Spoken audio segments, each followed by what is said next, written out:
There is something happening to you right now that you do not have a name for yet. You can feel it.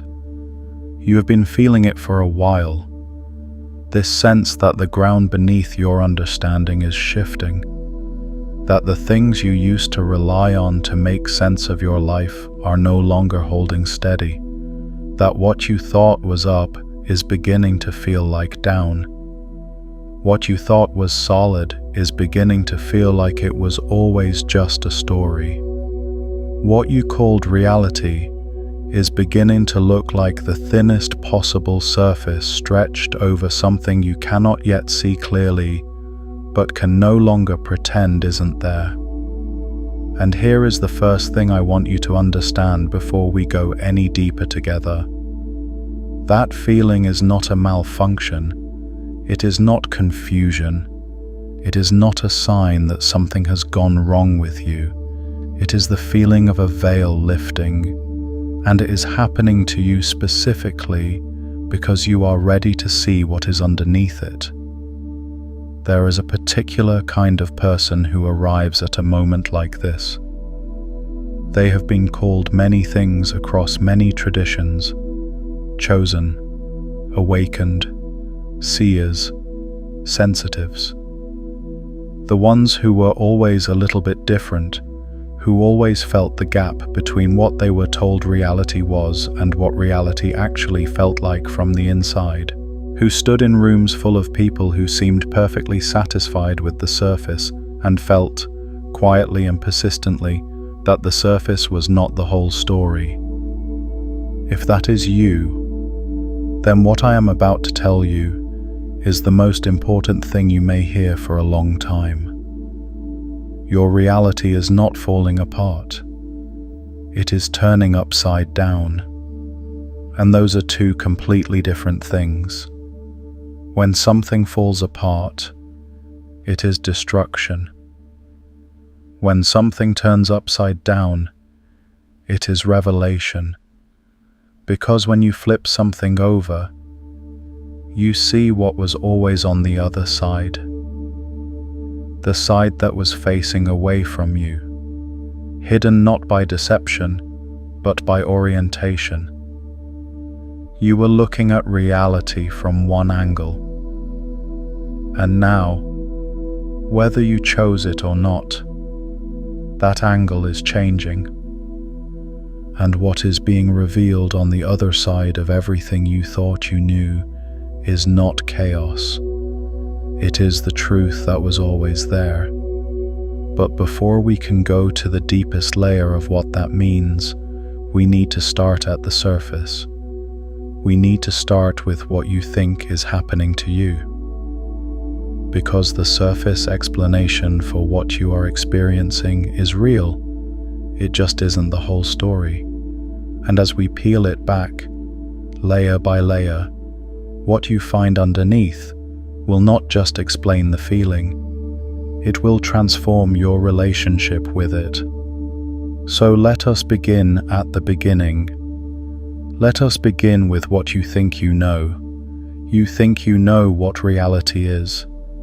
You have been building a model of reality since the moment you were born. Every experience you have had, everything you have been taught, every relationship you have formed, every belief you have adopted, all of it has been going into the construction of a model, a map, an internal representation of what is real, what is possible, what is permanent, what can be trusted, and what the rules are.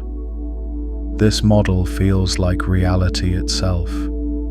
It feels like you are simply perceiving what is there. But here is the first layer we need to lift. You have never perceived reality directly, not once in your entire life. What you perceive is always an interpretation. Your brain receives approximately 11 million bits of information per second from your sensory systems. It consciously processes about 40 of them. 40 out of 11 million. The rest is filtered, compressed, discarded, and reconstructed into a coherent story that your conscious mind then experiences as perception. What you call seeing the world is actually your brain showing you its best guess about what the world is, based on what it already believes the world to be. This is not philosophy. This is neuroscience. Predictive processing, the dominant model in contemporary neuroscience, tells us that the brain is not a passive receiver of reality. It is an active prediction machine that generates a model of what it expects to perceive and then filters incoming sensory data through that model. What matches the prediction gets reinforced. What doesn't match gets minimized, reinterpreted, or simply not registered at all. You have been living inside your brain's prediction of reality, not reality itself. And here is where it gets interesting. Here is where the first veil lifts.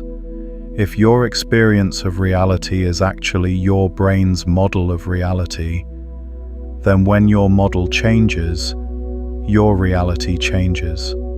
Not just your perception of it, your experienced reality. The thing that feels most undeniably real to you, the texture of your days, the meaning of your relationships, the sense of what is possible, all of it is downstream of the model your brain is running. And something is changing your model right now. That is what the upside down feeling is. Your model is being updated. And because the model is so fundamental, because it includes not just surface beliefs, but deep structural assumptions about how reality works, who you are, what you deserve, what is possible, the update feels like the ground is moving. Because in a very real sense, the ground is moving. The ground of your constructed reality is being rebuilt. But why? Why now? Why you? Let us go deeper. Because there is a layer beneath the neuroscience that most people never reach. There is a layer beneath the explanation of predictive processing and perceptual filtering that tells you not just what is happening, but why it is happening to this particular kind of person at this particular moment in time. And to get to that layer, we need to talk about what it actually means to be a chosen one. Not in the way popular culture uses that phrase, not as a fantasy archetype or a flattering identity. I mean it in the precise, original sense, which is almost the opposite of how it is usually understood. The chosen ones in every ancient tradition were not chosen because they were superior. They were chosen because they were capable of bearing a particular kind of weight. The weight of seeing what others could not yet see. The weight of holding a reality that had not yet become consensus. The weight of standing at the edge of the known world and looking into the unknown without running back to the safety of the familiar. In the Vedic traditions, these were the rishis, the seers.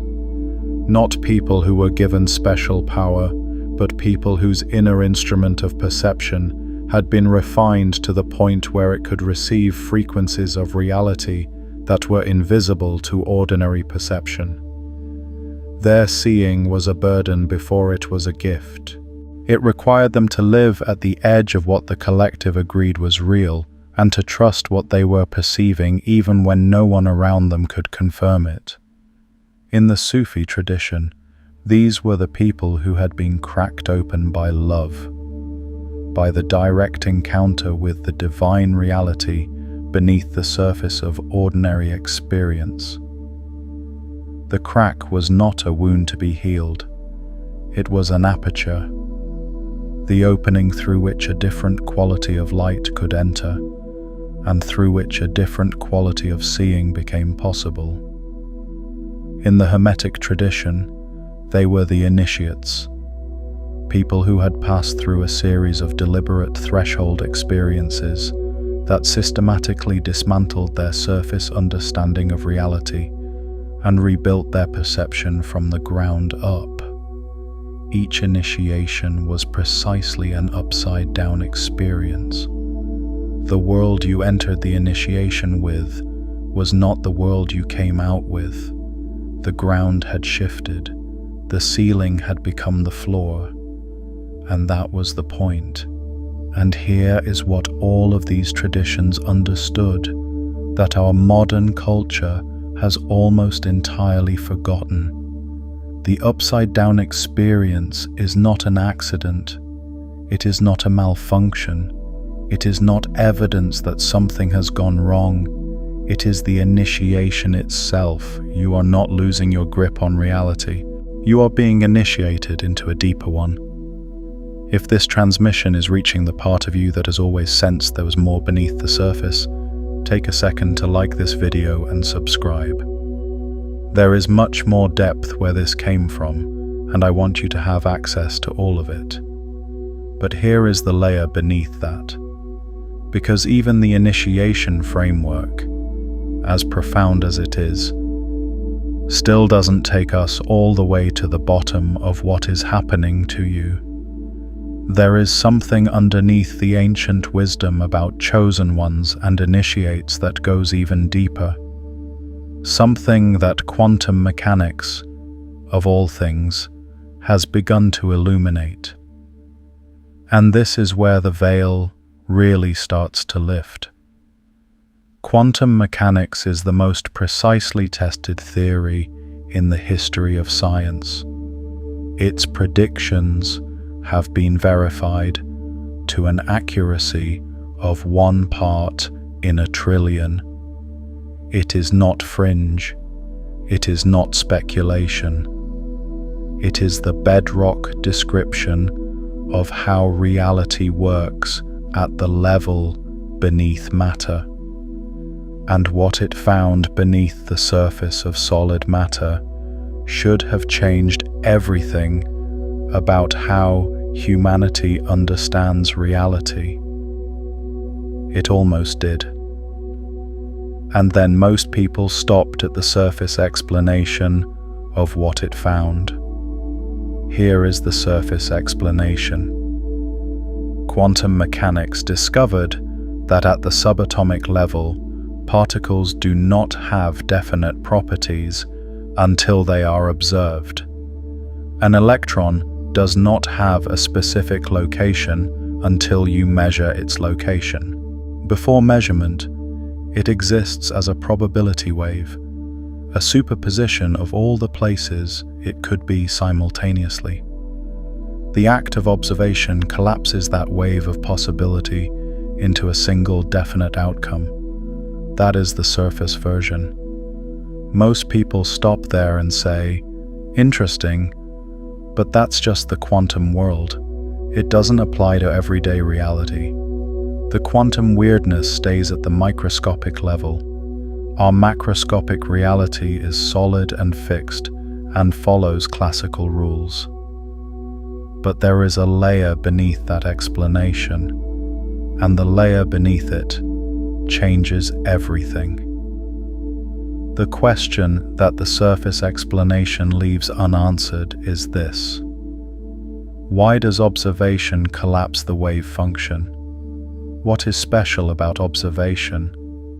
What is it about the act of looking that transforms infinite possibility into a single, definite outcome?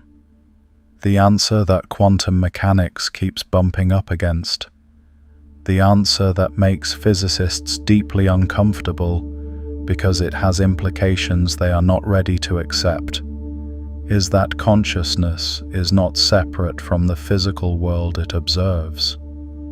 Consciousness is not a passive witness to a reality that exists independently of it. Consciousness is somehow involved in the very process by which possibility becomes actuality. John Wheeler, one of the most important physicists of the 20th century, spent the last decades of his life developing what he called the participatory universe. His conclusion, arrived at through decades of rigorous physics, was this: we are not observers of a universe that exists independently of us. We are participators in a universe that comes into being through the act of observation. The universe, Wheeler said, is not a machine that runs on its own. It is a self-excited circuit, a loop in which consciousness and physical reality are so deeply intertwined that you cannot separate them and still understand what either one is. Erwin Schrödinger, the physicist whose name is on the famous cat thought experiment, wrote extensively about the relationship between consciousness and reality. His conclusion was not that consciousness was a product of matter.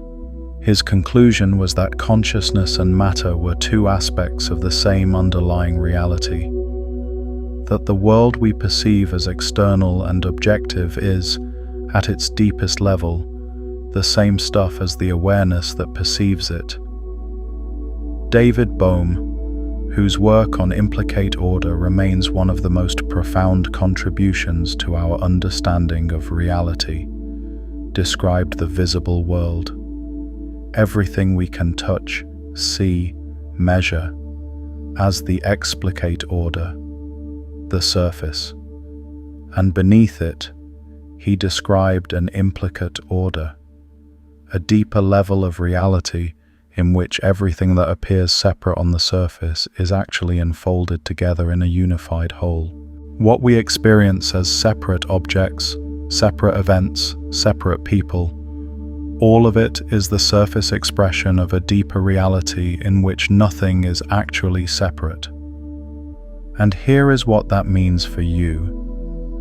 If the surface of reality, the solid, fixed, predictable world of objects and events, is actually the explicate unfolding of a deeper implicate order that is unified, fluid, and held together by something that looks a great deal like consciousness, then the question changes. The question is no longer, what is wrong with my perception of reality?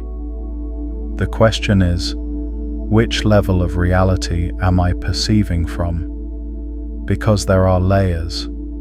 There have always been layers. The solid world is real, but it is the surface layer. Beneath it is a quantum field of pure possibility. Beneath that is something that physicists keep calling by different names: implicate order, zero-point field, quantum vacuum, but that ancient traditions called by one name: the ground of being, the source from which all specific things arise and to which all specific things return. And when your reality turns upside down, when the solid surface you have been standing on begins to feel unstable, when the ground of your ordinary understanding begins to shift, what is actually happening is that your awareness is dropping through the surface layer and beginning to touch the deeper layers beneath it. This is not falling, this is descent, and descent, in every tradition that has ever mapped this territory, is the necessary precondition for ascent. You have to go down before you can go up. You have to go in before you can go out. You have to touch the bottom before you can understand what the surface was built on. Now let us go to the next layer. Because we have established what is happening scientifically and what it means within the ancient framework of initiation. But there is something more specific I want to show you. Something about the particular quality of the upside down experience that is happening to chosen ones right now in this moment, at this point in history.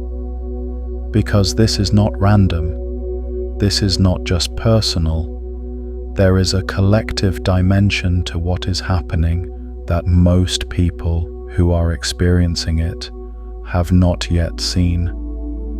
Let me show you what is underneath the personal experience. There have been moments in human history where the collective model of reality underwent a fundamental reorganization, where what had been accepted as the ground of understanding was revealed to be a surface, where the map that civilization had been using to navigate turned out to be incomplete, not wrong in every detail, but missing an entire dimension of territory. The Copernican revolution was one of these moments. For thousands of years, the model was clear. The Earth was the center. The sun moved around it. You could watch it happen every day. The sun rising in the east, crossing the sky, setting in the west. The model matched the observable surface perfectly.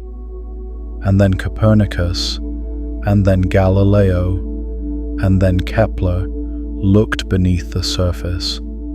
They did the mathematics. They tracked the movements more precisely. And what they found beneath the surface explanation was a completely different structure. The Earth was not the center. The Earth was moving. What looked like the sun moving around the Earth was actually the Earth moving around the sun, and the apparent movement was a product of the observer's position. The ground moved, the ceiling became the floor. Reality turned upside down, and the people who experienced that shift, who were alive during the period when the old model was crumbling and the new one had not yet been fully established, experienced exactly what you are experiencing now. The sense that what had been solid was no longer trustworthy. The sense that the ground of understanding was shifting. The disorientation of living between two models of reality, with one foot in the old world and one foot in a new world that had not yet been fully mapped. The Darwinian revolution was another of these moments. The model that humanity had been using to understand its own existence. The model that placed human beings at the center of creation, specially made, categorically different from the rest of the natural world, was revealed to be the surface layer of a much deeper and stranger story. Beneath the surface of human uniqueness was a continuum of life, billions of years of evolution, a family tree that included every living thing that had ever existed on Earth. The ground moved. The ceiling became the floor. Reality turned upside down. And now something is happening again. Something that does not yet have a clean name. Something that is showing up simultaneously in quantum physics and in neuroscience and in the lived experience of a particular kind of person all over the world. Something that is revealing, layer by layer, that the model of reality that the modern world has been operating from, the model that says matter is primary, consciousness is a byproduct, the self is a fixed thing, and the world is an external machine that runs independently of the observer, is the surface layer of a much deeper and stranger story.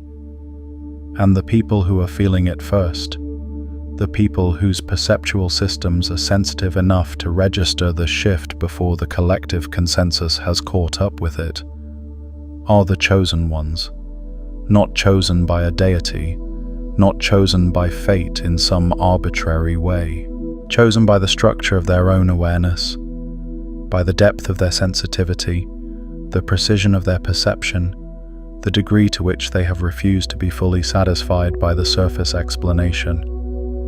You are feeling the shift before most people because you were always looking more carefully. You were always pressing your attention against the surface of things, sensing that there was something underneath. And now the something underneath is pressing back, and it is turning your reality upside down. What layer have you recently broken through?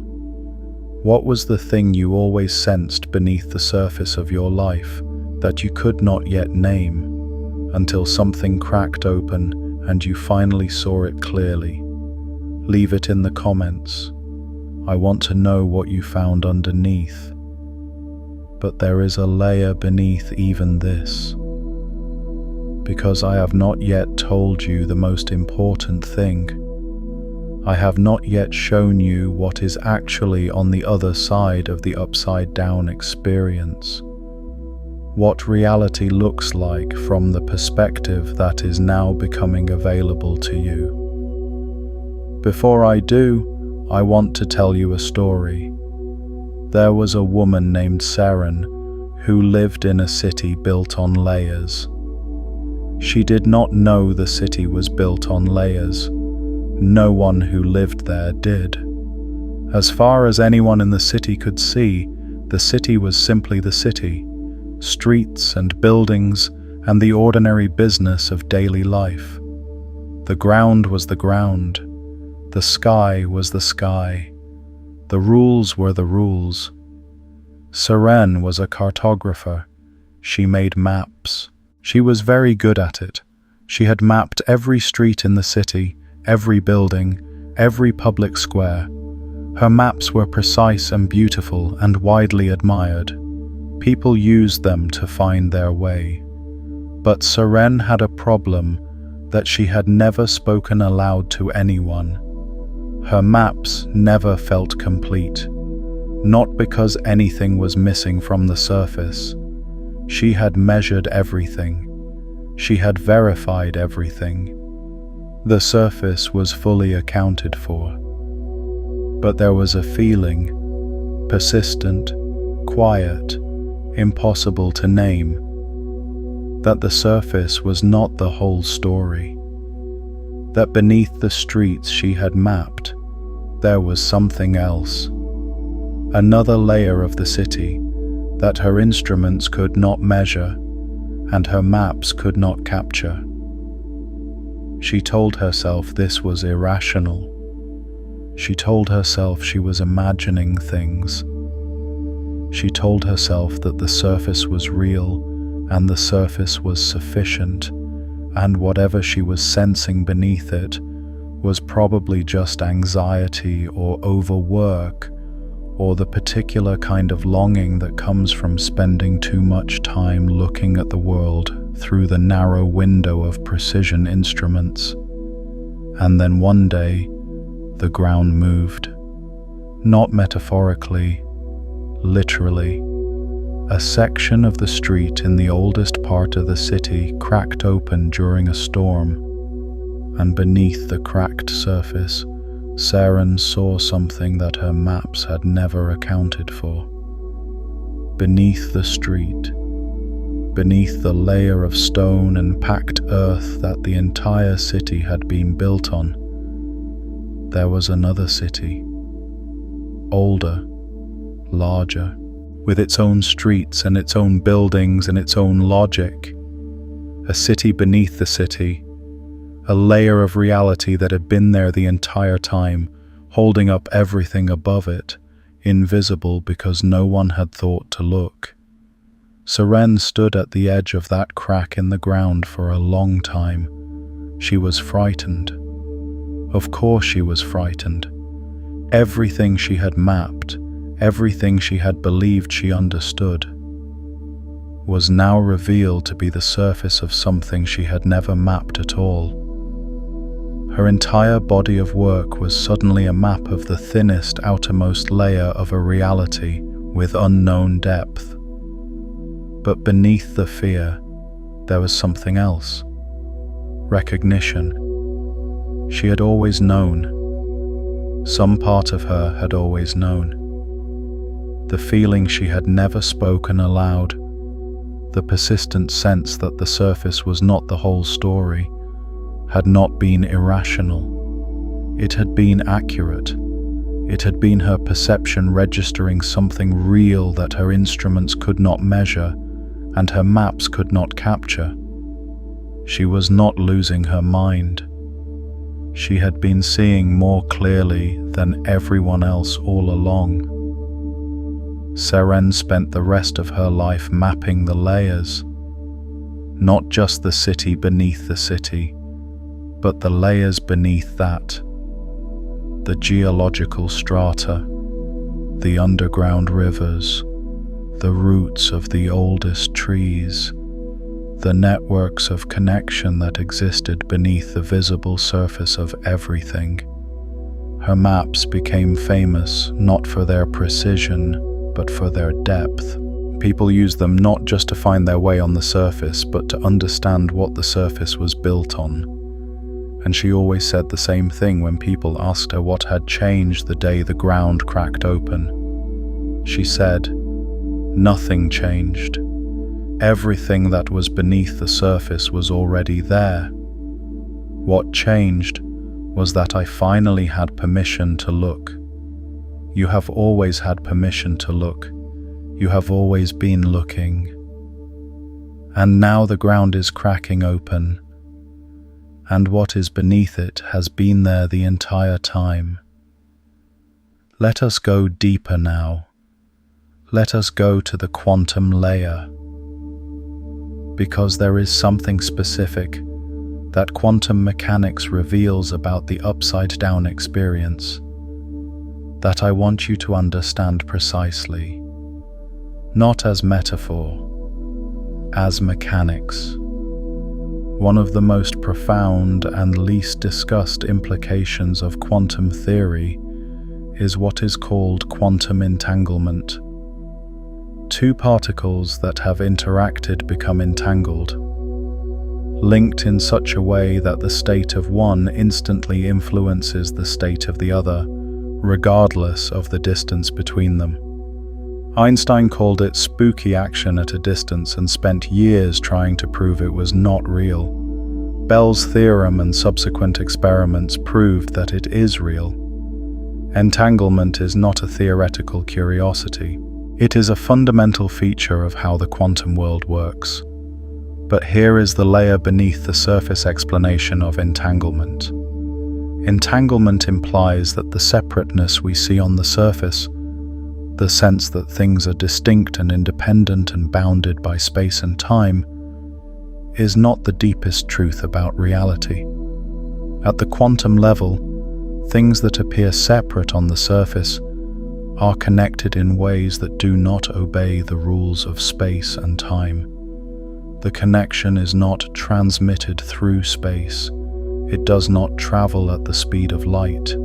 It is instantaneous and non-local, because at the level where the connection exists, there is no space between the things that are connected. They were never actually separate. The separateness was the surface appearance. Now apply that to the human experience of reality turning upside down. The model of reality that most people operate from, the model that is currently being destabilized in you, is a model built on separateness. Separate self, separate world, separate objects, separate events, separate past and separate future. The model says you are here, and reality is out there, and the relationship between you and reality is one of a subject observing an object. But the quantum layer beneath that model tells a different story. The quantum layer says that what appears as a separate self observing a separate world is the surface appearance of a system in which observer and observed are so deeply entangled that the distinction between them is, at the deepest level, not real. You are not separate from the reality you observe. You are entangled with it.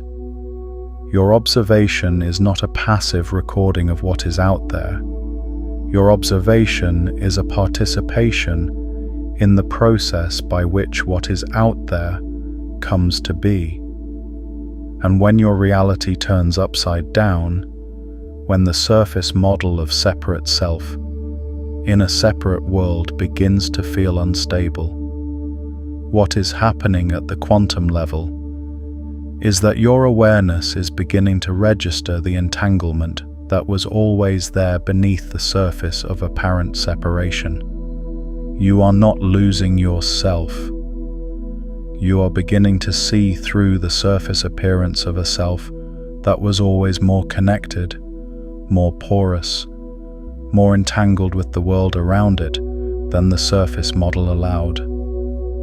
This is terrifying from the perspective of the surface model, because the surface model has built its entire sense of security on the solidity of the separate self and the predictability of the separate world. When those begin to feel less solid, less separate, less predictable, the surface model interprets it as threat. But from the perspective of the quantum layer beneath, it is not threat, it is recognition. It is the beginning of the direct experience of what was always true. You are more than you thought you were. The world is more than you thought it was. And the relationship between you and the world is more intimate, more participatory, more creative than any surface model of subject and object could ever capture. Now let us go to the ancient wisdom layer. Because the quantum physicists are not the first ones to map this territory, they are the most recent. And the maps that were drawn before instruments existed are, in many ways, more detailed than the ones being drawn now. The Hermetic tradition, one of the oldest continuous wisdom streams in the Western world, encoded its understanding of reality's layered structure in a set of principles that have been transmitted for thousands of years. The most fundamental of these principles, the one that underlies all the others, is this: as above, so below; as within, so without. On the surface, this sounds like a pleasant metaphor, a poetic way of saying that things rhyme with each other across different scales. But there is a layer beneath the metaphor. The Hermetic principle of correspondence is not a metaphor. It is a description of the actual structure of reality. It is saying that the different levels of reality, what appears above the surface and what lies beneath it, what appears outside the self and what lies within it, are not separate systems that happen to resemble each other. They are the same system, expressed at different scales. What happens at one level of the system is reflected at every other level, because all levels are expressions of the same underlying pattern. When your outer reality turns upside down, it is because something in the inner reality has already turned upside down. Or the reverse, when the inner reality begins to reorganize, the outer reality will follow, because they are not separate systems. They are the same system at different scales of expression. This is why the chosen ones experience the upside-down feeling so intensely, because they are not just experiencing a change in their outer circumstances, they are experiencing a reorganization at every level simultaneously, inner and outer, above and below, surface and depth, all at once, because all of it is one system, and when the system reorganizes, it reorganizes everywhere. The Upanishadic tradition of ancient India mapped this territory with extraordinary precision. The concept of Maya, usually translated as illusion, is almost always misunderstood at the surface level. The surface understanding of Maya says that the world is an illusion and therefore not real. But that is not what the Upanishads actually say. What the Upanishads say is that the world as it appears from the surface, as a collection of separate, fixed, independent objects, is Maya. Not because the world is not real, but because the appearance of separateness and fixedness is not the deepest truth about the world. The world is real, but the surface appearance of what the world is, separate, solid, independent, is the thinnest layer of its reality. Beneath the surface appearance is Brahman, the unified, conscious, infinite ground from which all specific appearances arise. Maya is not saying the world is fake. Maya is saying the world is deeper than it looks. And the experience of Maya dissolving, the experience of seeing through the surface appearance of separation and fixedness into the deeper reality of unity and fluidity, is precisely the upside-down experience. Because from the perspective of the surface model, the dissolution of the solid separate world feels like losing reality. But from the perspective of the deeper layer, it is gaining reality. It is seeing more of what is actually there. The Tao Te Ching, perhaps the most concentrated piece of wisdom literature ever written, opens with a statement that is usually translated as something like, "The Tao that can be named is not the eternal Tao."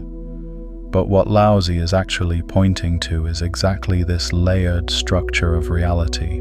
The surface of reality, the level that can be named, categorized, fixed, and defined, is real, but it is not the deepest level.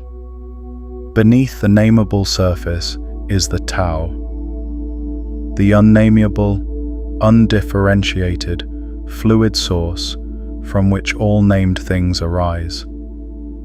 And the path of wisdom, in the Taoist tradition, is not to escape the surface world. It is to remain in the surface world while being rooted in the depth beneath it. To act in the world of named things while knowing you are the Tao that cannot be named. To live at the surface while being grounded in the bottomless depth beneath it. This is what the upside-down experience is preparing you for. Not escape from the world, not transcendence of ordinary reality, but the capacity to live at the surface of reality while being fully rooted in the depth beneath it. To navigate the world of appearances while knowing what appearances are built on. To be in the world without being limited to the surface of it. What we have mapped together so far, the neuroscience, the quantum mechanics, the ancient wisdom from the Hermetic tradition to the Upanishads to the Tao, is one layer of the full excavation. But beneath what this video can hold, there are 4 more layers to descend through, each one deeper, each one more transformative. I mapped the complete territory in Beneath the Veil, a quantum map of reality's hidden layers, a guide that takes you through all 5 layers from the consensus surface down to the original frequency, with practices at every depth designed to shift your perception permanently. You'll find it in the description below. But there is still another layer. There is something I have not yet shown you that is perhaps the most practically important thing of all. Because everything I have described so far, the neuroscience of predictive processing, the quantum mechanics of entanglement and participatory reality, the ancient wisdom of Maya, and the Tao, and the Hermetic correspondence, all of it is description, all of it is map. And you are not here for the map, you are here for the territory. So let us do something together right now. Let us actually go beneath the surface. Not conceptually, not theoretically. Actually, I want you to take a moment, wherever you are, whatever you are doing, and bring your attention to something in your immediate environment. Something ordinary, something so familiar that you have stopped actually seeing it. A wall, a window, your own hands, the floor beneath you. Look at it. Really look at it. Not with the eyes of someone who already knows what it is. With the eyes of someone who is seeing it for the first time and does not yet know what to call it.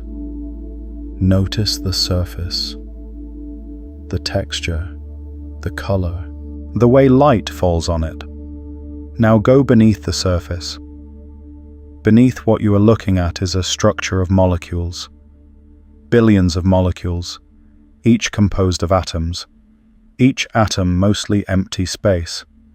A tiny nucleus surrounded by a vast cloud of electrons that are not particles in any ordinary sense but probability waves, smeared across a region of space, not actually located anywhere specific, until the act of observation collapses their possibility into a particular position. What looks solid is mostly empty space, animated by quantum probability. What looks fixed is actually in constant motion at the molecular level. What looks like a thing is actually a process, a temporary pattern of organization in a field of energy that has no fixed boundaries and no permanent form. Feel what happens when you hold that awareness alongside what you are looking at. The surface is still there. The wall is still a wall.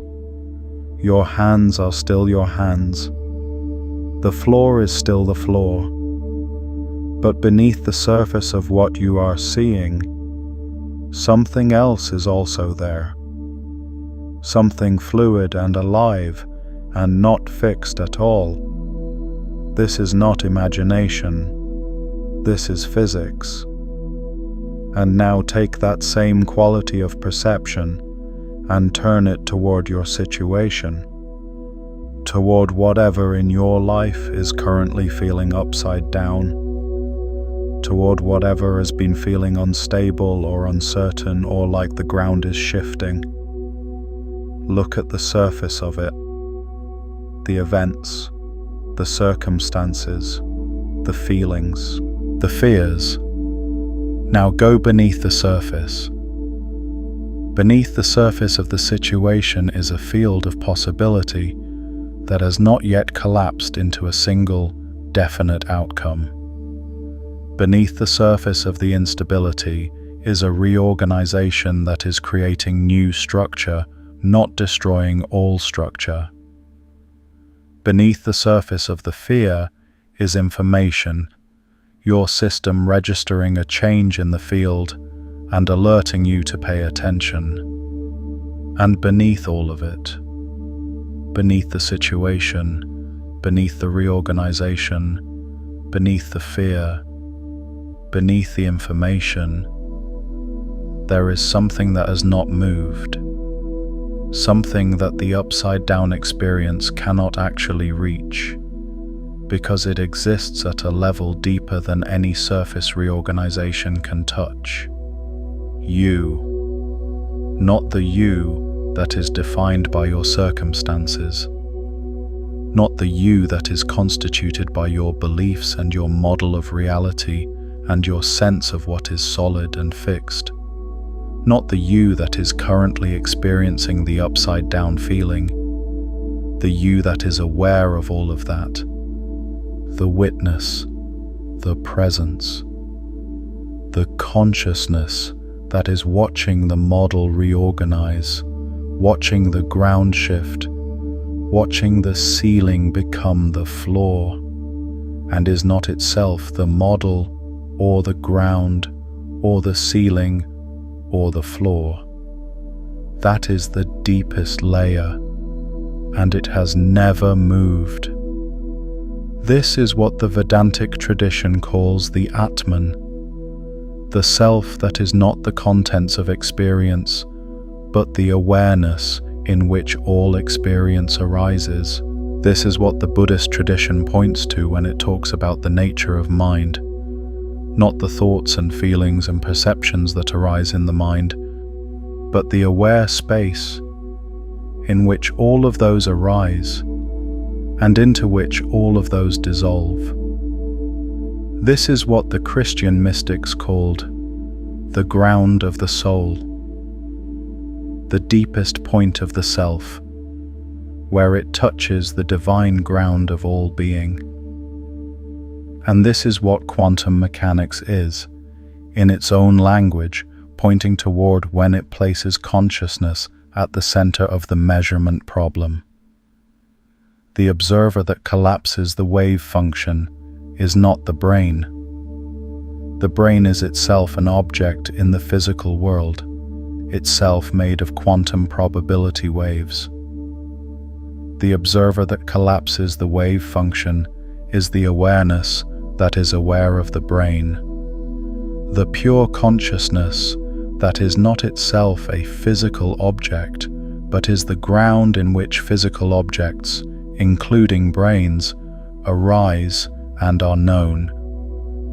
The deepest layer of you is the ground of reality itself, and when your surface reality turns upside down, it is not that layer that is being disturbed, it is the layers above it.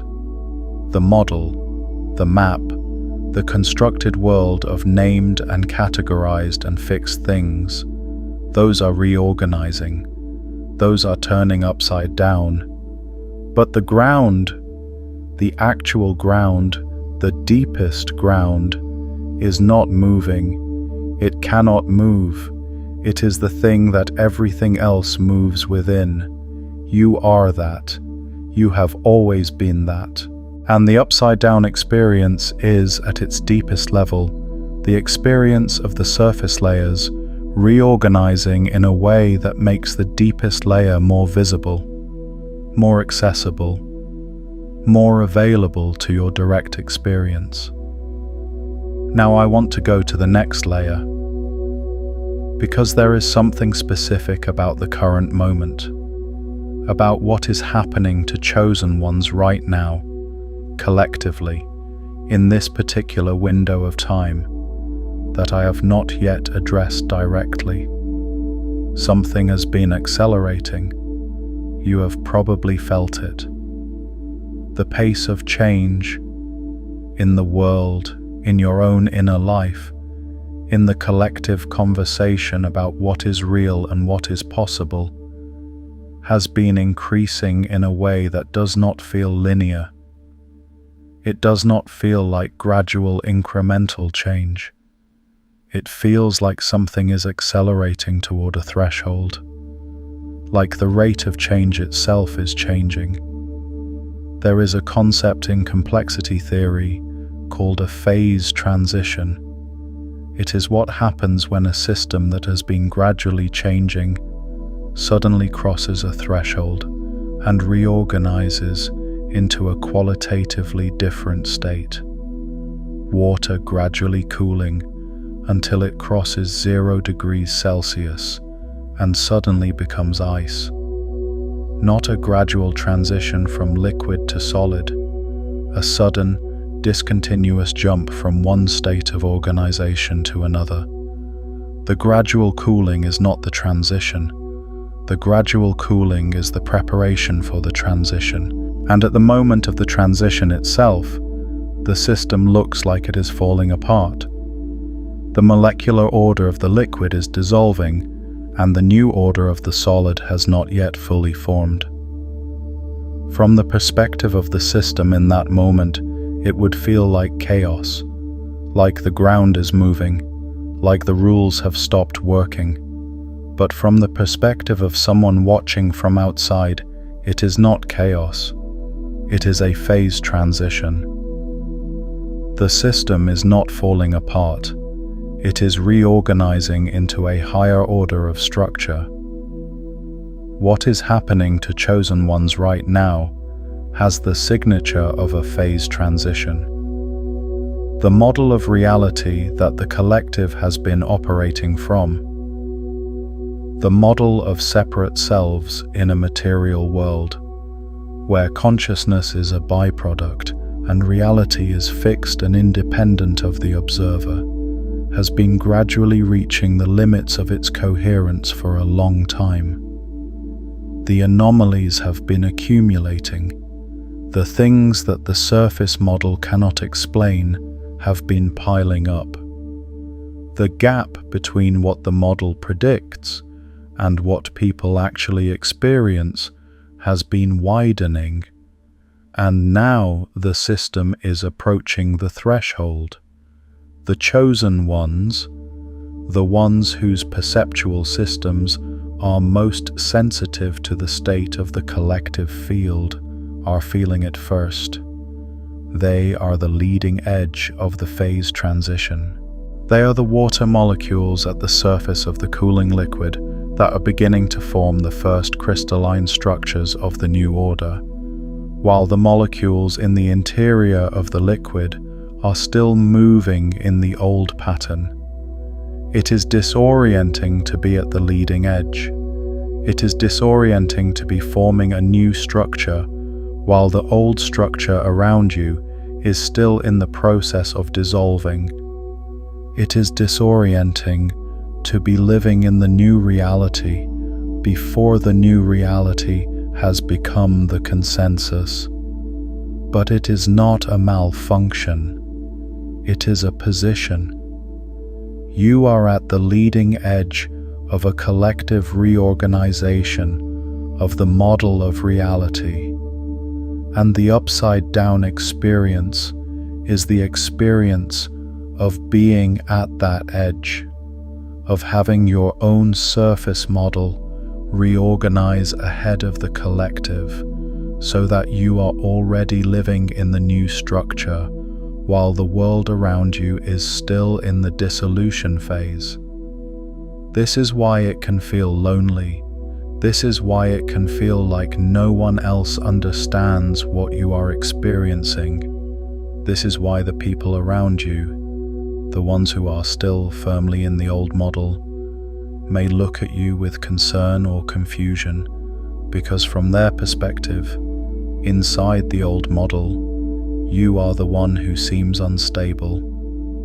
But you are not unstable. You are ahead. And being ahead is not comfortable, but it is not a problem. It is a responsibility. Let me tell you another story. There was a man named Elias who had been a lighthouse keeper for 30 years. He knew the coast better than anyone. He knew every rock, every current, every pattern of tide and wind. He had guided hundreds of ships safely through the passage that had claimed dozens of others over the centuries.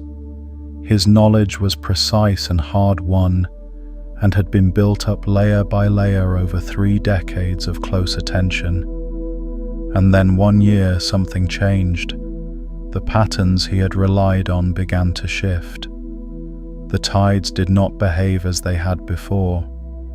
The winds came from directions they had not come from in living memory. The currents reorganized in ways that his charts, built on decades of reliable observation, did not predict. Elias was the first to know, because he was the one paying the closest attention, because he was the one whose life depended on reading the patterns accurately, because he was the one whose entire purpose was to see what was coming before the ships did. He tried to tell the harbor master. The harbor master looked at his charts, the old charts, the ones built on decades of reliable data, and said the patterns were fine. The charts showed no anomaly. Elias was seeing things, but Elias knew what he knew, and he updated his understanding.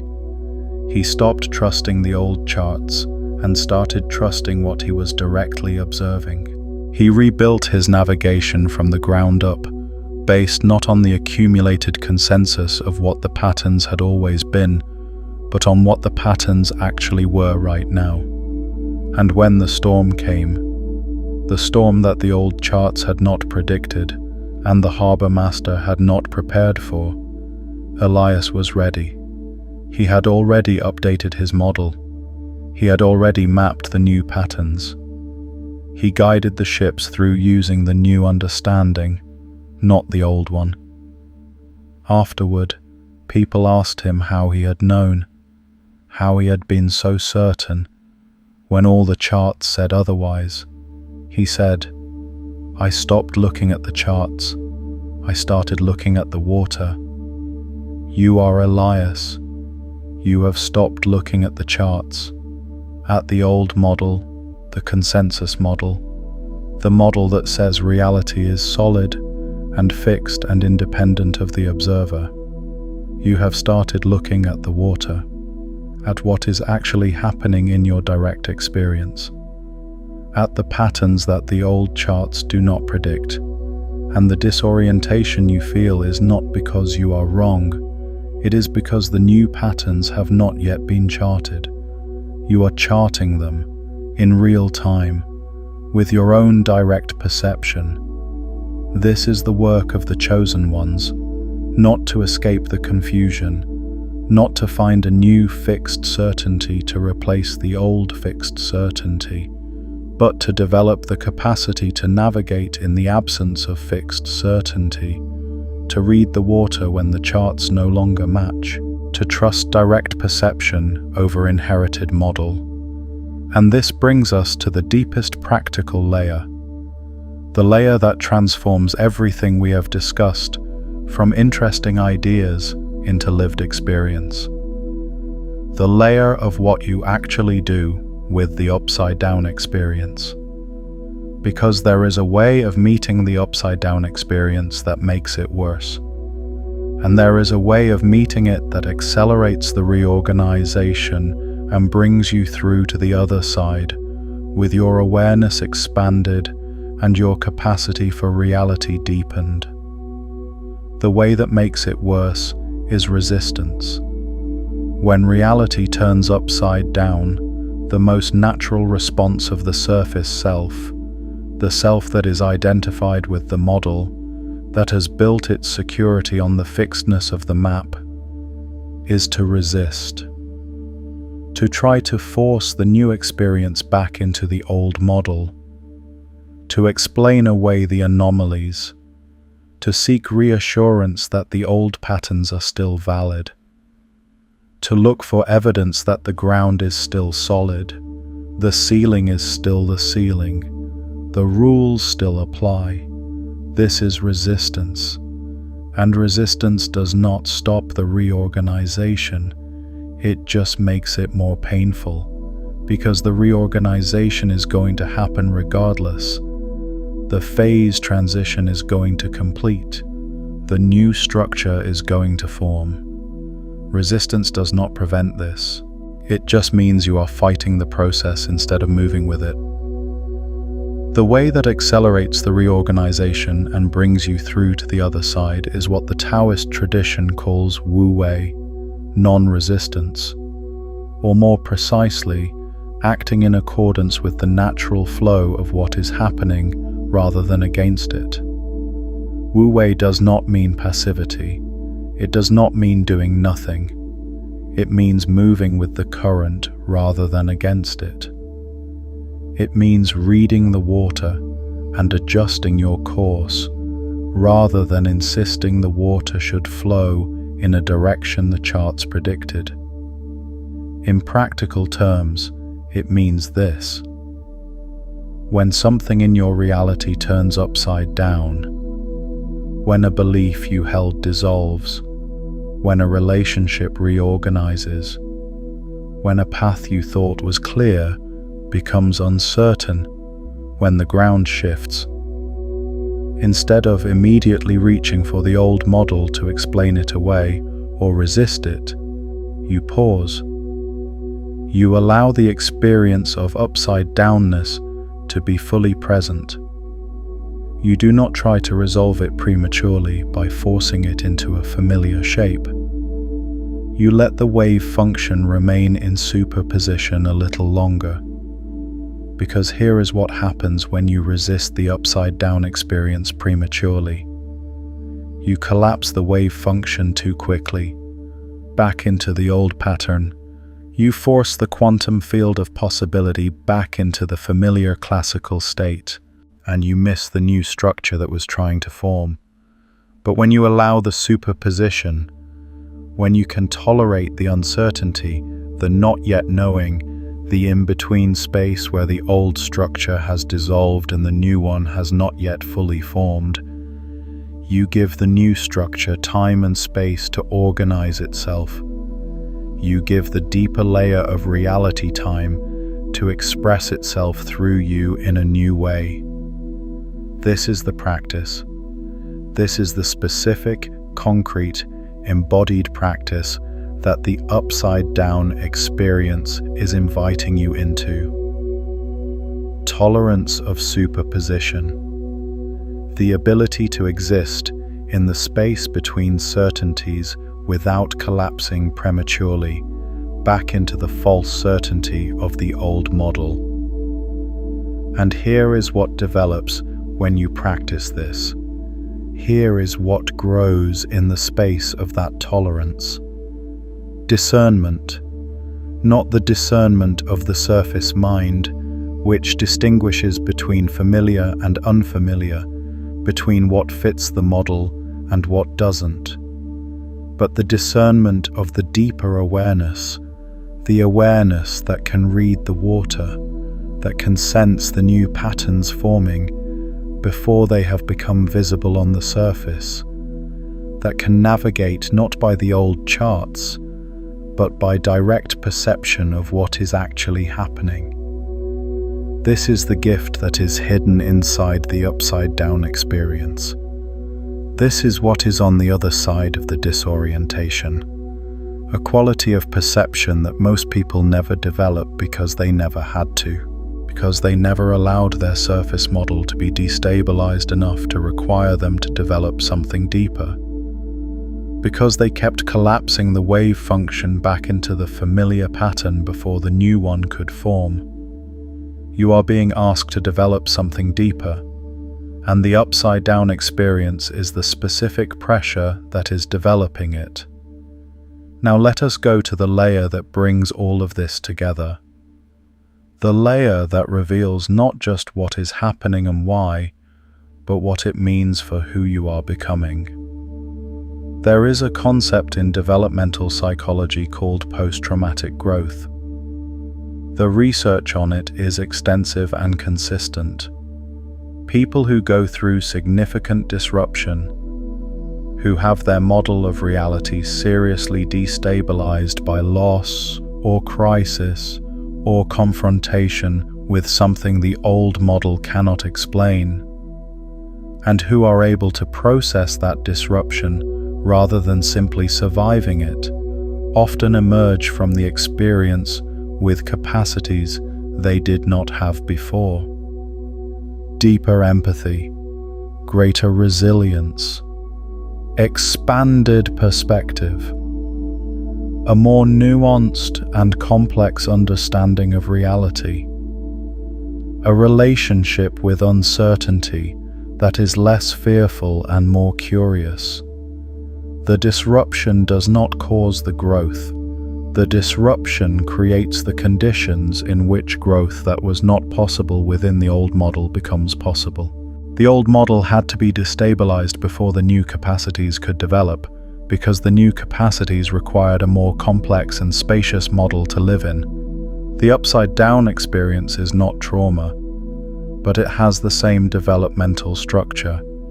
It is destabilizing the old model, the surface model, the model that was adequate for the level of reality you have been living at.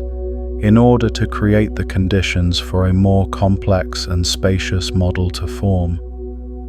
A model that can hold more, that can navigate more, that can see more. You are not losing capacity, you are gaining capacity. But the gaining requires the temporary experience of the old capacity being insufficient. It requires the experience of the old map no longer matching the territory. It requires the experience of the ground shifting. Because you cannot build a deeper foundation without disturbing the surface. The mystics knew this. Every wisdom tradition that has ever mapped the path of consciousness development has built into its map the concept of the necessary darkness. The dark night of the soul in the Christian mystical tradition. The bardo in the Tibetan Buddhist tradition. The in-between state, neither here nor there, neither the old reality nor the new one. The descent of Inanna in the Sumerian tradition, the goddess who must pass through 7 gates, surrendering something at each gate until she reaches the underworld stripped of everything she thought defined her before she can return transformed. Every tradition maps the same territory because every tradition has been tracking the same phenomenon. The phenomenon of consciousness going through the dissolution of an old model of reality and the emergence of a new, deeper, more spacious one. And every tradition says the same thing about the person in the middle of it. Do not stop here. Do not mistake the dissolution for the destination. Do not try to rebuild the old model from the rubble. Do not collapse the wave function back into the old pattern. Keep going. The other side is real, and what you find there is more real than anything the old model ever contained. The layer beneath the upside-down experience is not chaos. It is not void. It is not the absence of reality. It is a more fundamental reality, a more primary reality, a reality that the old model was always a surface expression of, but that the old model could not see because it was standing on top of it. When the surface cracks, when the ground moves, when the ceiling becomes the floor, what is revealed beneath is not nothing. It is the ground of being itself, the unified field, the quantum vacuum from which all specific things arise, the Tao, Brahman, the implicate order, the participatory universe, the ground of the soul, all different names for the same layer, the deepest layer, the layer that was always there beneath everything, holding everything up, animating everything from within. And now it is becoming available to your direct experience, not as a concept, not as a belief, as the actual texture of your moment-to-moment reality. This is what the upside-down experience is ultimately revealing. You thought reality was out there, fixed, independent, solid, and separate from you. And it is turning upside down. And what is being revealed on the other side is that reality is in here as much as it is out there. That you are not a separate self observing a separate world. That you are a node of awareness in a participatory universe that comes into being through the act of observation. That the world you thought was external is, at the deepest level, not separate from the consciousness that knows it. This is not a belief. This is not a spiritual teaching you are being asked to accept on faith. This is what the physics found beneath the surface of matter. This is what the neuroscience found beneath the surface of perception. This is what the wisdom traditions mapped thousands of years before instruments existed. And this is what you are now beginning to experience directly in the texture of your own life as the surface model reorganizes and the deeper layer becomes accessible. You are not losing reality. You are gaining more of it. You are not losing yourself. You are discovering more of yourself. The self that exists beneath the constructed self.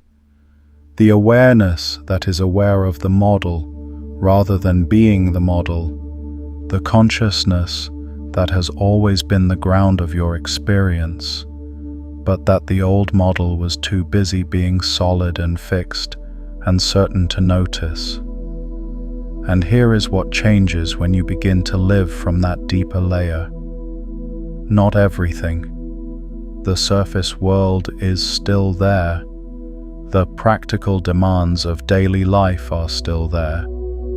The relationships and responsibilities and ordinary business of being a human being in the world are still there. But your relationship to all of it changes, because you are no longer only at the surface.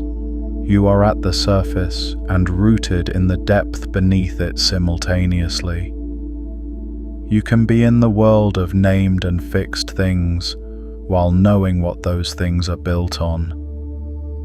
You can navigate the surface while being anchored in the depth, and from that position, from the position of being simultaneously at the surface and rooted in the depth, the things that used to destabilize you no longer destabilize you in the same way. Not because the destabilizing things are gone, but because you have a deeper anchor. You know where the ground actually is, not the surface ground, the constructed ground of the model and the map, the real ground, the ground that does not move.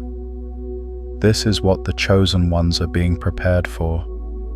Not a life without difficulty, not a reality without challenge, not an existence that floats above the ordinary world in some kind of permanent transcendent bliss. A life that is rooted in the deepest layer of reality while fully engaged with every layer above it. A consciousness that can hold the full depth of what is real while navigating the surface of what appears. A presence that is so anchored in the ground of being that no surface reorganization, no matter how dramatic, no matter how disorienting, can dislodge it. This is the gift on the other side of the upside-down experience, and you are closer to it than you think. Let me show you one more layer, because there is something about the specific quality of this moment, this particular window of time, this particular collective threshold, that I want you to understand before we reach the deepest layer together.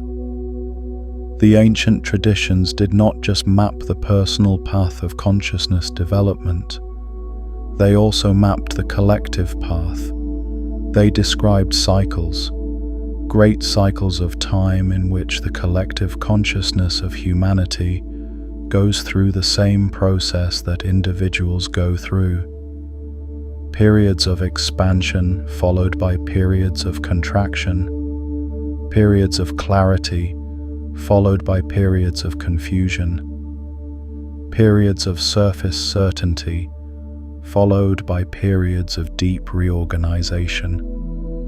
The Vedic tradition described these as the yugas, vast cycles of time in which the collective consciousness of humanity moves through different qualities of awareness. The Mayan calendar, so often misunderstood at the surface level as a prediction of apocalypse, was actually a sophisticated map of these collective cycles. The Hermetic tradition described the Great Year, the approximately 26,000-year cycle of the precession of the equinoxes, which the ancients tracked as a cycle of collective consciousness. And virtually every one of these traditions, mapping these cycles from their own perspective, identified a particular kind of threshold moment. A moment in the cycle where the old structure reaches the end of its coherence and a new structure begins to form. A collective phase transition. A moment when the accumulated model of what reality is, the consensus that has been building for centuries or millennia, reaches its limit and begins to reorganize.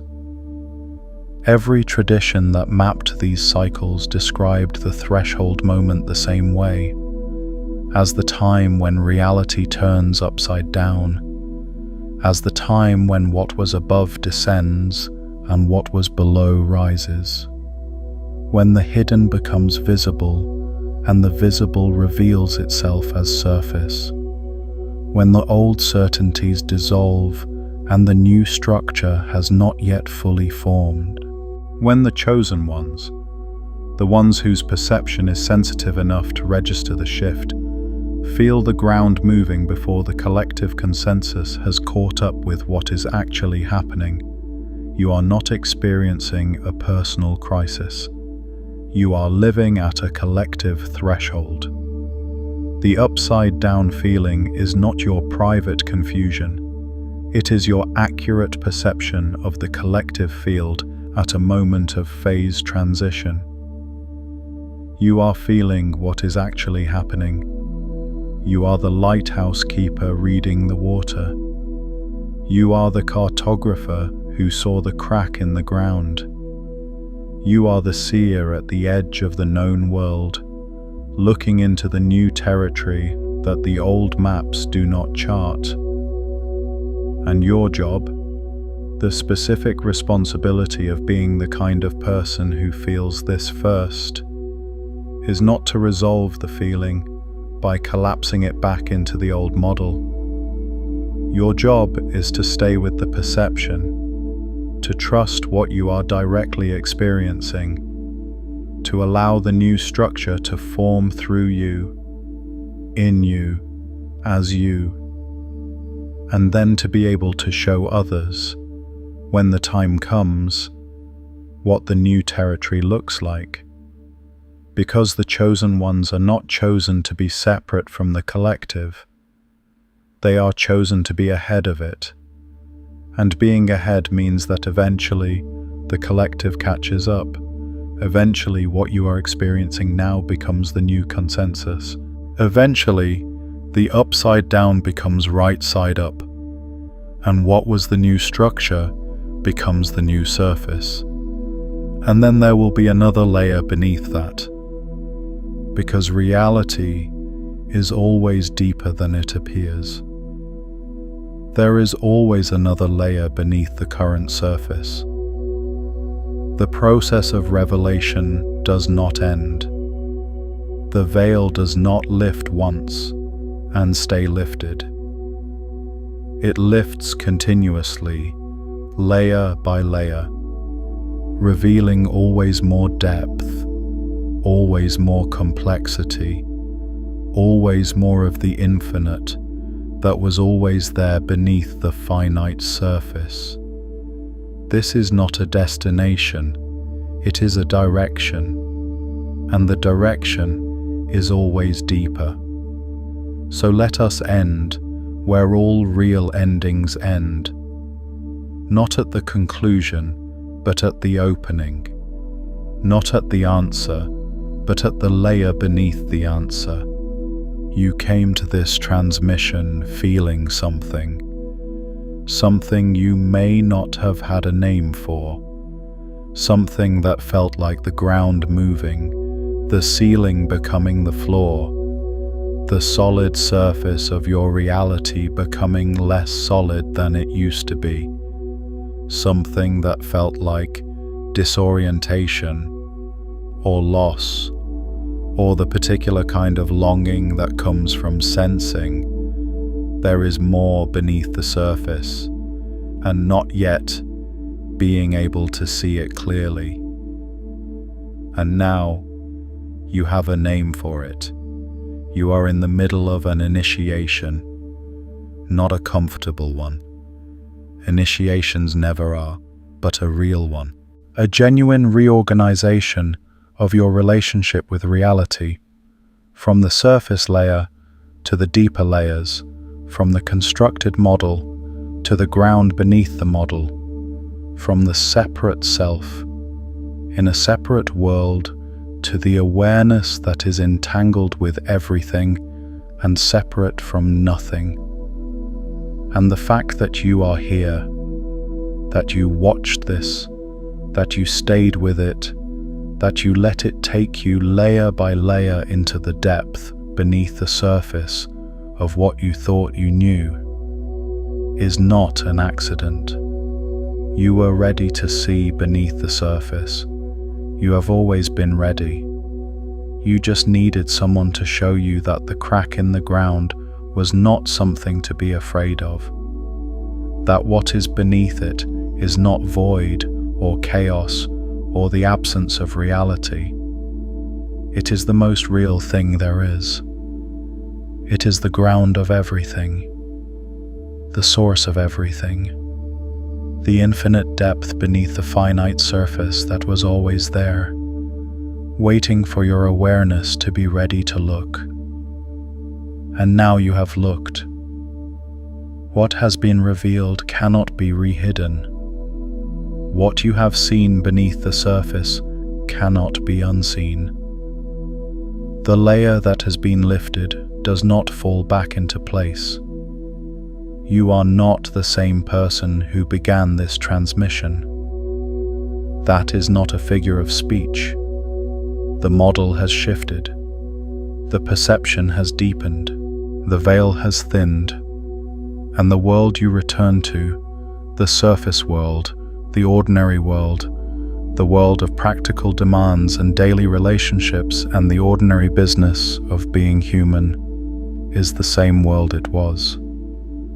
But you are looking at it from a different depth now, from the depth of someone who knows what it is built on, who knows what lies beneath the surface of every solid thing, who knows that the ground is not where you thought it was, that the real ground is deeper and more stable and more available to you than any surface certainty ever was.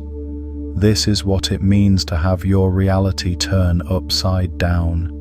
Not destruction, not loss, not the end of knowing, the beginning of a deeper knowing, the beginning of seeing with the eyes that have always been in you, the eyes that look beneath the surface, that press through the veil, that find the layer beneath the layer beneath the layer, until they reach the ground of all things. You have those eyes. You have always had them. Now you know how to use them. Go deeper. Stay curious. Trust what you perceive beneath the surface. And when the next layer lifts, and it will lift, because this is not a destination but a direction, be willing to see what is underneath it. The veil is thinner than you think, and you can see through it now. Welcome to what was always beneath everything. If this transmission is one you want to return to, bring it back during a moment of stillness, early in the morning, before the noise of the day begins, or in the quiet just before sleep, when the surface layers are thinnest and the deeper frequencies are most accessible. And if someone in your life is in the middle of the upside down experience right now, not yet having words for it, share this with them. When you give someone a framework for what they are already feeling, you lift the veil for both of you simultaneously. Their recognition deepens your own, and the shared seeing creates a field between two consciousness fields that neither could access alone. This is where we are. This is what we are doing here together, a community of people who refuse to stop at the surface. People who feel the depth beneath ordinary reality and who are willing to look at it directly, together, layer by layer. If something in this transmission landed for you, if something shifted, if a layer lifted that you did not expect, if something you have been feeling finally has a name, share that in the comments. Tell us what layer you reached. Tell us what you saw beneath the surface of your own experience. Was there a pattern in your life that dissolved the moment you looked directly at it? A truth that was hidden in plain sight until you were finally ready to see it? Drop it below. Because your perception matters, not just to you, to everyone who is in the middle of the same reorganization and has not yet found the words for it. You might be the lighthouse keeper for someone else. Your words in the comments might be the thing that helps another chosen one understand that what they are experiencing is not malfunction, but initiation. Drop a word, drop a sentence, drop whatever feels true from the deepest layer you reached. And if this transmission is for someone you know, someone who is in the middle of the upside down experience and does not yet have a framework for it, share it with them. Lift the veil for someone else. That is the work. That is always the work. Going deeper yourself and then turning around and showing others that the depth is real. The surface tells you one thing. The depth tells you something completely different, and now you know where to look.